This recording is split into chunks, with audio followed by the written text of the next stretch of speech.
Spoilers ahead. Watch out, and take care. The movie begins with Max and his mother Molly, moving to Copper Canyon. They go there to settle into a house Max inherited from his late father, which they have ignored for 10 years. Max has an unusual illness, and they travel a lot for his treatment. But this time, they decide to return to Max's hometown. While they clean the house, Max finds his father's things exactly as they were left a decade ago. Then something extraordinary happens. His hand movements make an old TV react strangely. The next day, he gets ready for school, and stops by the place where his father used to work. It's in ruins because of a tornado that took his father's life. On his way to school, he almost has an accident with a girl named Sophia, but they end up talking, and she offers to fix his bike. When Max gets to school, he's surprised to find out his teacher, Jack, knows his father well. The school hallway has newspaper clippings about his father and other scientists, showing their good reputation in Copper Canyon. After school, Sophia fixes Max's bike in her garage. Back home, he meets Miles, who is a friend of his late father, and used to work with him at the ENTech research lab. In the bathroom, Max starts feeling his illness again, and sees a strange blue object reflected in the water. At the same time, in the ENTech lab, two researchers are puzzled by an anomaly, involving an object they've guarded for years. Suddenly, this object starts behaving strangely. Meanwhile at dinner, Miles says he can help Max, and reveals that after Max's father left, he took over ENTech and continued his friend's research. In the ENTech lab, the mysterious object seen in Max's bathroom emerges from the water, emitting strange energy, and flying away. This causes a commotion, and security forces are sent to pursue it. As the object escapes, a strange event causes a citywide blackout. Max goes into his house's basement to fix the power, and finds unusual supplies like water and canned food that never expire. After the power is restored, Max goes to his room, and starts searching the internet out of curiosity. What he discovers shocks him. Almost all the founders of ENTech died in the big tornado. Strangely, Miles is the only one who survived. People are suspicious about the tornado, thinking it might have been on purpose since it only destroyed the ENTech lab. This adds to the mystery surrounding ENTech. While Max is busy with his online search, his computer suddenly turns off, which frustrates him. He tries to turn it back on, but his hand unexpectedly glows with bright light and strange energy.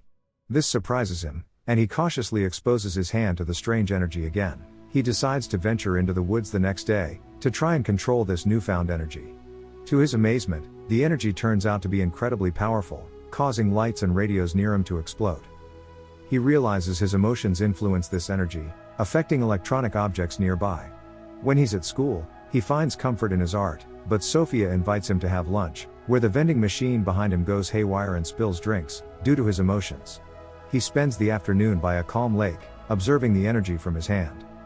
Later in his room, he tries to understand his condition, but can't find any clear answers. Seeking comfort, he goes to the terrace, where his mother Molly is. He asks her about the stocked food in their basement, wondering if it's for a possible apocalypse or zombie outbreak. Molly doesn't have a definite answer, and reveals that his father was a mysterious man. This leaves him feeling like he never truly knew his father. The next day, he meets Sophia at a restaurant for lunch, where his powers resurface uncontrollably in the restroom. Panicked and unable to control his powers, he flees from the restaurant and seeks refuge in the nearby forest.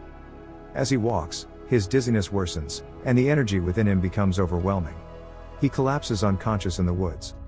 After some time, he regains consciousness in his room. Curious and concerned, he goes to the bathroom, where he sees a strange scar on his chest. To make things even stranger, ethereal creatures appear before him.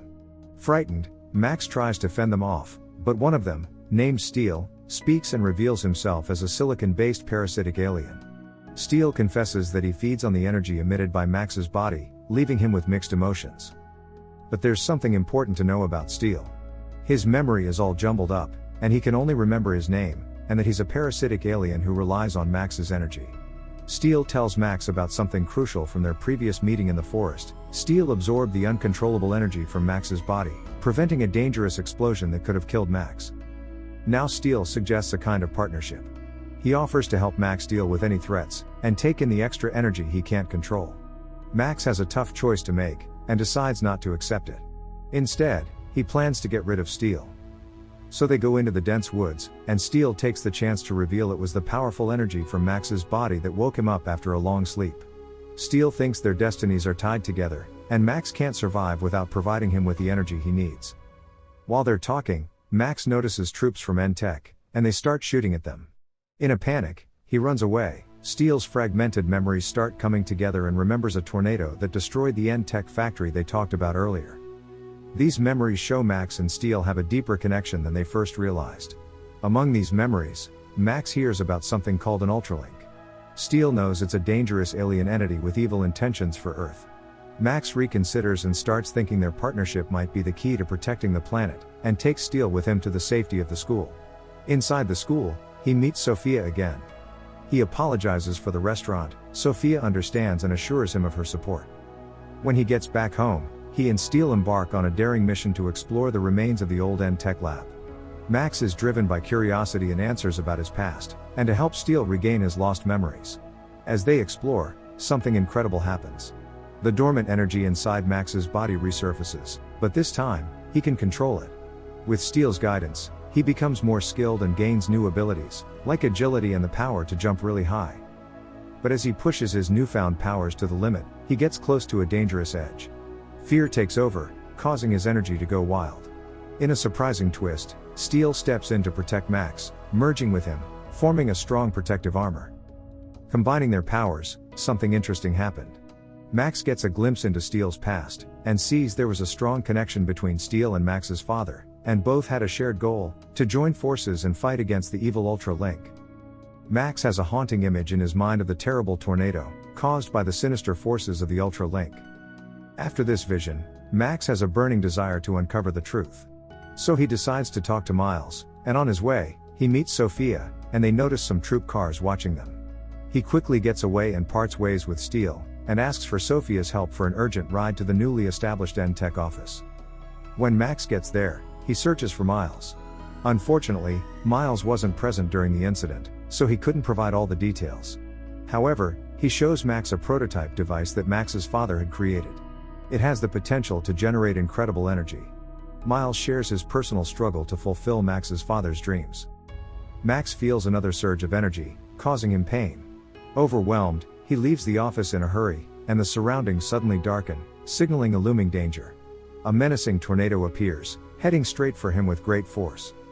Max finds himself facing the evil Ultralink, with a sinister red glow. Ultralink tries to capture him and consume him. Just in the nick of time, Steel arrives and joins forces with Max, becoming a formidable entity, called Max Steel. Together they confront Ultralink, that reveals its true form, and Max Steel unleash a powerful attack that defeats Ultralink. As the dust settles, Max approaches the defeated Ultralink and makes a startling discovery. Ultralink's physical form looks exactly like Steel's. Flashes of Steel's memories show Max that Steel was present in the lab during the incident that took his father's life. Filled with suspicion and anger, he accuses Steel of being responsible for his father's death. Steel, consumed by rage, agrees to keep his distance, as Max demanded. Military forces are seen surrounding his house, so he turns to Sophia to use her car, and contacts Miles for assistance, who surprises him with some news. N-Tech has abducted his mother and taken her to his father's lab. Max rushes to the old N-Tech factory. Guided by sudden bursts of illuminating lights, he follows their guidance. Back at home, Max's mother Molly remains unaware of her son's perilous circumstances. Sophia reaches out to Molly, letting her know Max borrowed her car and was in a hurry to meet Miles. Molly quickly realizes the seriousness as N-Tech arrives at her doorstep. With newfound authority, Molly confronts the military forces, demanding answers and asserting her power as the highest shareholder in her late husband's N-Tech company. Molly orders the team to rescue Max immediately.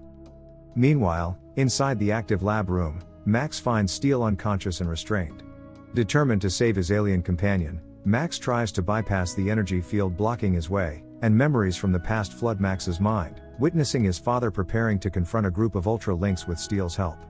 But before Max's father could act, Miles revealed his true allegiance, betraying and aligning himself with the Ultralinks, a sinister plan to absorb Max's father's energy and use it for his own gain, making himself invincible. Faced with this dire situation, Max's father sacrificed himself in a final act of bravery, and instructed Steel to enter sleep mode, and seek out Max to protect him in the future.